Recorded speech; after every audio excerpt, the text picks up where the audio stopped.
yan, stopper. Bibilogin. Ayan guys, atin ang is papasok sa ating turnuhan. Ayan.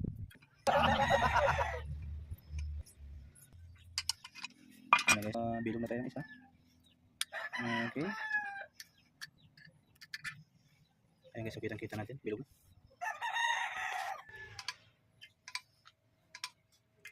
So ito na guys ang ating finished product. Ayan, nilagyan na ng grasa para may pasok natin sa pinaka housing niya. Okay.